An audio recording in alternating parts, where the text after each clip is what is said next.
You're listening to Ask Dr. Jake. My name is Dr. Jake Tucker. I'm the owner and founder of Good Life Family Chiropractic here on the south side of Lincoln. And we're coming to you today with another message of hope, health, and wholeness. And your word today comes from Scripture. It says, God has not given us a spirit of fear, but of peace and of love and a sound mind. Think about that. Everything that we are surrounded by right now is about fear and is not about peace and is not about love. And definitely it does not come from a sound mind. Jeremiah 29:11 says, For I know the plans I have for you, declares the Lord, plans to prosper you and not to harm you, plans to give you a hope and a future. You can count on that God and what he's giving you, words that are coming from God, words that are for you, are not being spoken to bring about fear. In Romans 12, verse 2, Paul says, Do not conform any longer to the patterns of this world, but be transformed by the renewing of your mind so that you can test and approve what God's will is, his good, pleasing, and perfect will. This world right now is not a place of peace. You know, we just got a mandate here in Lincoln. It's going live today. If you're going into a public place, you are mandated to wear a mask. This mandate comes from our very own mayor and the Department of Health here in the city. The lawyer supports it. I do not. I believe as free American citizens, there should be no government mandates that restrict our freedom. And while they built in exceptions to this rule, we have decided to, while we're keeping our office open, it is no longer a public place. This is for private individuals only, and as such, they are allowed to do what they will within the rights given to them in the Constitution by their health freedom. And if that means wearing a mask here, that's fine. If you want to wear a mask, you wear a mask.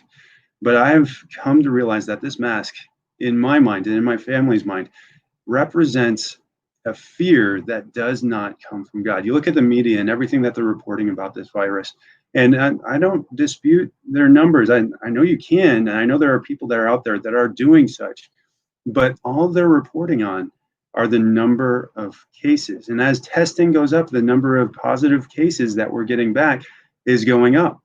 But the fact of the matter is the percentage of infections and the infection rate is actually dropping. The death rate is actually dropping.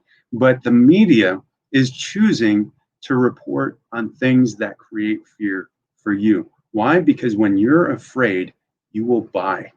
And what are you buying? Well, who did they shut down when this pandemic hit? They shut down small businesses. They shut down small independent business owners. Who was allowed to stay open? The big businesses, the ones that no one in their right mind, should they see that the causes that these businesses actually support, would go out of their way to shop at these stores. Those are the businesses that are allowed to stay open. And so, yes, it's one thing to support local. It's another thing to spend your dollar on things that you support ethically and, follow your values.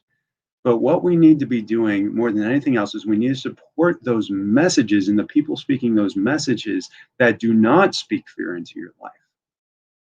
And let me just tell you, this approach that we've taken as far as COVID is concerned is such a costly toll on our health. Public health officials, we know that you have the same research, same access to the same research, and sometimes even better access, but to the same research that we have here as healthcare practitioners here in the field. And yet the healthcare practitioners that I talk to have no fear of this virus. And yet you're sitting out there and you're saying that you have to wear a mask, that you have to stay away from people, that you shouldn't sing in the same vicinity as someone else, that you shouldn't gather. And that, in my mind, that means gather as a body of believers.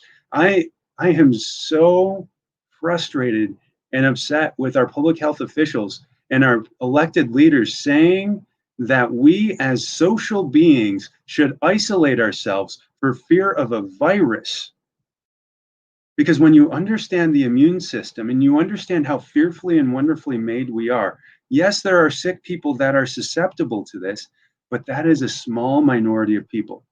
When you think about how we were designed, how we were created, God took two cells and he put them together inside your mother's womb. And those two cells, with the intelligence that God breathed in there, it duplicated and replicated itself, differentiating into over 36 trillion cells that is sitting here across the radio from each other, this living, loving, thinking clay that actually lives and breathes and speaks and listens and makes decisions and takes in information and deciphers in its own way to make it an action. It's incredible what our God has done and our God has breathed into us. And then when you talk about it from a human health perspective, our bodies, I mean, our hearts beat, our lungs breathe, a cut heals on our hand or our leg, all without us thinking about it. Cancer cells are destroyed, all without us thinking about it or knowing about it on a daily basis. This happens in every single one of us, whether you've ever had a diagnosis or not. In fact, I guarantee you right now that 99.9% of you have at least one cancer cell in your body that is actively being destroyed by your own immune system. And then you talk about how viruses actually work, how they come in. And in a healthy individual, the immune system recognizes them, separates it from anything that could be a vital function, and destroys it, all the while learning how to adapt to it to make sure that it doesn't create sickness or illness or interfere with health within your body. And this happens every single time, every second of the day, if there's no interference to your nervous system. And if this sounds completely different than what your doctor's saying, then start identifying where those sources of fear are coming from in your life. They may be coming from inside your own home. They may be coming from the people you've surrounded yourself with. They may be coming from the pulpit at the church you're going to. Fear is not a message that comes from God. And maybe you need to change your doctor. If you need to change your doctor, our phone number is 531-289-7100. You can call that number right now. You can text that number right now, and we'll be happy to set you up with a consultation to start evaluating what you need as far as your health goals are concerned. Because that's what we're focused on. Medicine and this whole public health approach that we've taken, medicine is the study of disease and what causes man to die. Chiropractic, what I've studied, what I've focused on, is the study of health and those things that cause a man to live. That's what we want, male or female, young or old. God designed you for health. Our default state is healing. But when you look at the numbers, and if you're watching on Facebook right now, you can go to facebook.com/AskDrJake to follow along here. What I'm looking at over here to my right, this is the numbers ranking healthcare systems in the world. And you can see that our healthcare system, it's the most expensive healthcare system in the world. We spent an average of $11,000 per person last year.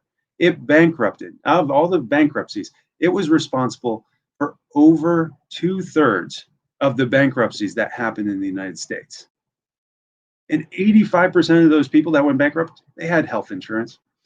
And so this whole health system that's focused on disease, it's a very expensive system when all you're doing is tracking down symptoms, addressing labels, addressing diagnoses. And I have this conversation with new patients in my office every day.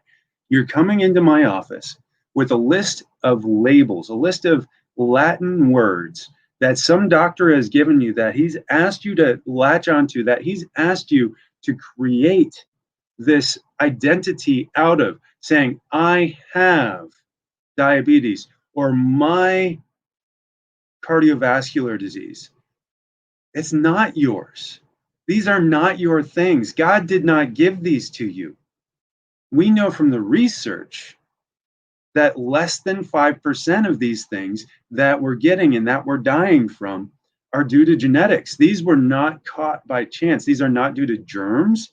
Infections are such a small rate of death in the United States every single year that it should be ignored by our public health officials, where the focus needs to be on the things that actually kill us, the things that rob years of life, decades of life from us, things like cancer, things like heart disease. You hear about these things in the news, but are they making mandates? Is someone standing in the grocery store saying, I'm sorry, you cannot have your soda today. You cannot have your potato chips today.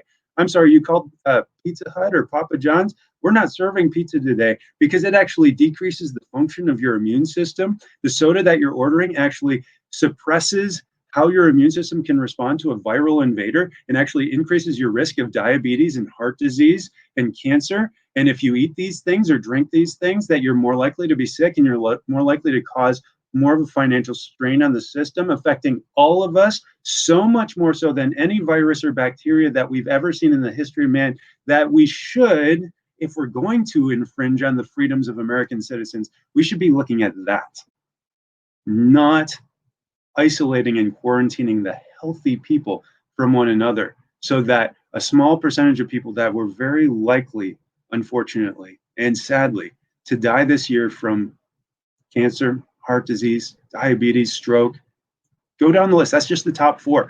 COVID doesn't make the list. If you go down that top 10 list, it's not even going to hit opioids. The causes of death here in the United States, epidemic proportions of people are dying from our healthcare approach, public health, and the way that we approach our health. It starts with identifying where health comes from. It starts with knowing that your body is designed to heal by itself. Health is a state of 100% optimal function and healing. And there's one system that controls that. That is your central nervous system. Its job is to organize and control all function of every part of your body. I don't care what you're dealing with. If you haven't looked at your central nervous system to see if it is healing and functioning the way that God designed it to, then you've missed the mark. I don't care how much money you've spent on how many different doctors. If your nervous system isn't actively being checked for interference, then you are very likely to not be expressing full life and health and vitality. But if you're latching onto your diagnosis, like so many of my patients are, and I have to lead them. My job is not to heal anybody. God is the healer. I had to tell this to my sister the day after he came home from the hospital miraculously, when he wasn't breathing, when he was hooked up on tubes. And when I went in and I found the interference to his nervous system and I removed that from his spine, his body healed, his lungs restored function, not because I laid my hands on him, but because God, by default, gives us that function, that ability to heal and to function and to live and to love and to listen and to change hearts and minds across this country. We have to do this, or else our country is on a deathly trajectory. If you look off to my right again, that number, how do we perform? 72nd overall. We are bankrupting ourselves and we're dying because of it. I'm Dr. Jake. Tune in tomorrow for another episode of Ask Dr. Jake.